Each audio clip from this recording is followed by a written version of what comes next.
the Congressional Budget Office released its revised budget outlook for the year. What is this revised outlook, and can you walk us through the results? Sure. The revised outlook is always an August publication. So the typical CBO cycle is January. You put out the budget and economic outlook. You first look at what will happen under current law, economic forecast. Layer on top of it the laws on spending and revenues, and you get the outlook for the budget. Then the president submits his budget, and the CBO takes a look at that and revises in light of that its economic forecast and its budget forecast. And that's the sort of starting point for Congress. They're always using that, quote, baseline for all the legislation they're going to produce. Then you get to August, and they do the summer update to the budget and economic outlook. They add in any legislation that might have passed, and they modify the economic forecast as appropriate, and out comes a new August update. And that's usually a news story in August because, as you've noted, there's nothing going on.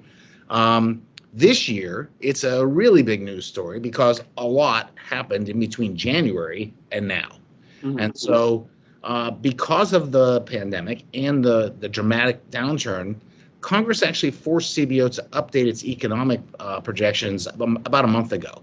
And so for the first time, it sort of pulled apart revised economics and revised budget outlook. So we got the economic, and they show a sharp downturn in the second quarter, recovery in the third and thereafter. That's been out there for a month. Now we got the budget implications.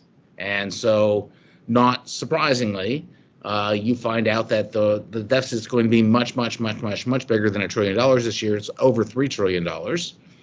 It's 16% of GDP, 16% of national income, which is enormous. We are going to collect 16 cents of every national dollar in taxes this year, and we'll spend 32.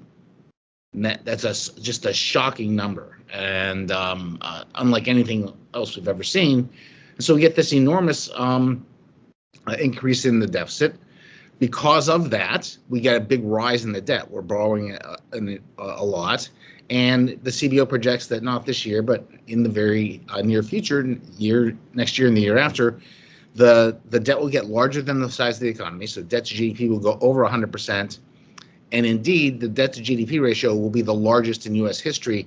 No longer will you have to qualify with that outside of World War II, right? It will be larger even than during World War II. So that's a big news story. Like we're getting this enormous impact. The other big piece of news in there is slightly more subtle and really quite stunning, and that is the impact of projected interest rates on the budget and the debt is really powerful. And so CBO lowered its interest rate forecast because the Fed has promised to keep rates low for a long time.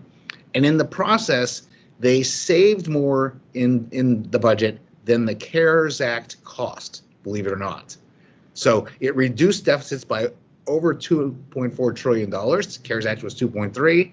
And as a result, you get this weird result that the deficit gets big in 2020, 2021, but none of the things we're doing now have any legs, right? They happen and then they go away, but the interest rate stuff lasts forever. And so the deficits are actually smaller in 2024 and 25 than they were before the pandemic, which no one saw coming.